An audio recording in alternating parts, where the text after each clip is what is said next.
26 ოქტომბრიდან 2024 წლის გავიდა ზუსტად ერთი წელი, რაც ეს ხელისუფლება არის არალეგიტიმური და ვერაფრით ვერ მოიპოვა ლეგიტიმურობა. ვერც თავისი მცდელობებით, რომ ვიღაცებს ხელი ჩამოართვან, სადაც შეძლეს, ვერც იმითი, რომ ვიღაცები შეიყვანეს პარლამენტში, ანაპირებენ, რომ შეიყვანონ. ვერაფერი ვეღარ უშველებს ამ რეჟიმს, რომელმაც დაამკვიდრა თავისი არალეგიტიმურობა, როცა ჩაატარა რუსული არჩევნების სცენარი. ეს ერთი წელი გავიდა ერთი რუსული სცენარიდან მეორე რუსულ სცენარამდე. 4 ოქტომბერს სადა რეჟიმმა, რომ შეეტყუებინა ხალხი იმ რაღაცა აბსურდულ სცენარში, რომელიც მხოლოდ რუსულ სპეცსამსახურების ტვინში შეიძლება იყო მოხარშული. მაგრამ ქართველი ხალხი ბრძენია, ყველათ არ არის ეს ნათქვამი. და ქართველმა ხალხმა იცის, როგორ უნდა მიიყვანოს ეს ერთწლიანი ბრძოლა ბოლომდე. რა გამოჩნდა ამ ერთი წლის მანძილზე?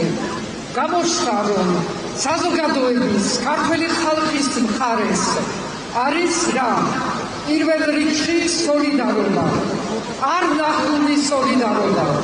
საკმარისი არის, რომ ნახოთ რა სისწრაფით გროვდება დახმარება ჯარიმებისთვის, რომ არავინ არ დარჩეს გაუცველი ამ უსამართლობის წინაშე.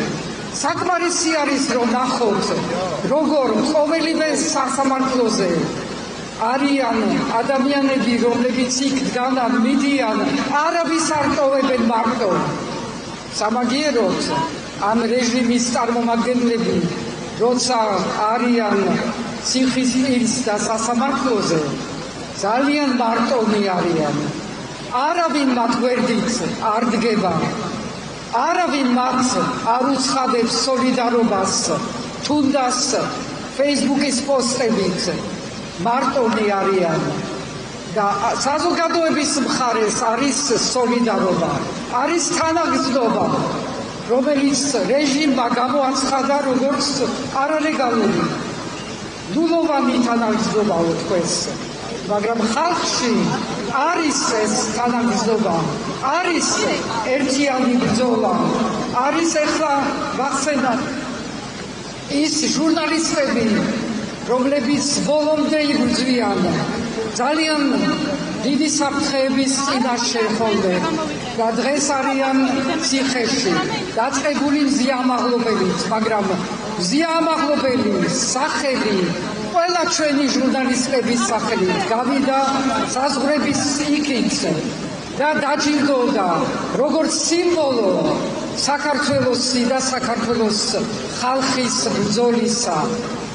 არა მხოლოდ ჟურნალისტები, არიან ის ადვოკატები და იურისტები, რომლებიც ერთი წლის მანძილზე სრულიად უანგაროდ ემსახურებიან სხვებს, ემსახურებიან იმ ადამიანებს, რომლებიც უსამართლობის სხერმები არიან დღეს.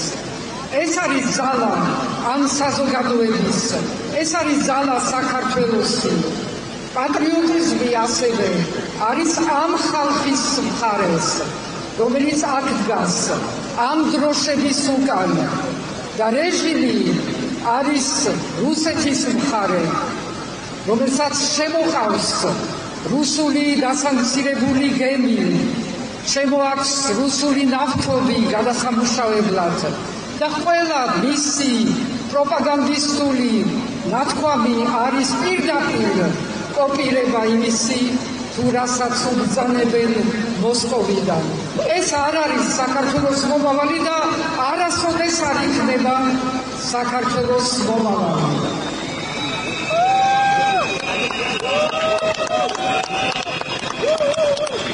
და ეს თავარი განსხვავება სწორედ ქართველი ხალხის და ამ უცხო რეჟიმის შორის არის უკვე იმის ნიშანი, თუ სად არის გამარჯვება. ერთი წლის თავზე ყველაფერი გაშიშვლდა. ეს საზოგადოება იხდის ჯარიმებს, ავსებს ბიუჯეტს და ის რეჟიმი და მისი უკანასკნელი წარმომადგენლები არიან ჩაფლული ტოტალურ კორუფციაში, ტოტალურში, რომლის ასეთი მასშტაბი მე არსად გამიგონია. უკვე ვეღარ ვიტყვით ამ ასეულ მილიონებს და სად მიდის. ეს არის რეჟიმი, რომელიც ყიდის ასხვისებს საქართველოს მიწებს. აქვე არის გახსნილი ახალი ოფისი სამშენებლო, მაგრამ ასევე მიწების გარიგების არაბთა ემირატებთან. ვითომ სკინო რუსთაველი ვერ დარჩებოდა რუსთაველზე. ეს არის ამ რეჟიმის ქმედებები და ამიტომ ამ რეჟიმმა უკვე წააგო, უკვე აღარ აქვს არანაირი საფუძველი, რომ გააგრძელოს. მისი დღეები დათვლილია და ჩვენ ვალდებულნი ვართ, რომ კიდევ ცოტა, კიდევ გაუძლოთ. მე მინდა უთხრა პოლიტპატიმრების მშობლებს, რომ მე მესმის, რომ მე როცა ვამბობ, რომ კიდევ ცოტა გაუძლოთ, ეს არ არის მარტივი სიტყვები.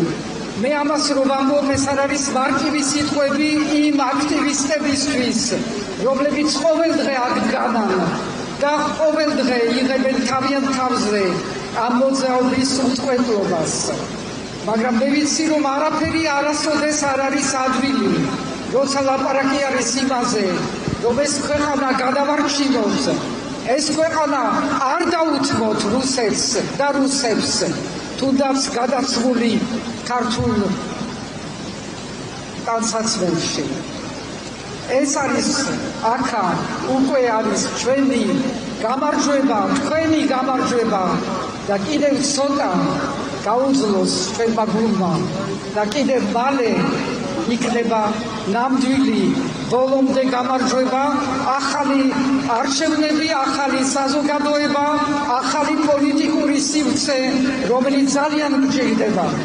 ეს არის ჩვენი მომავალი და ჩვენ აქ ამ მომავლისთვის ყველანი ერთად გავართ.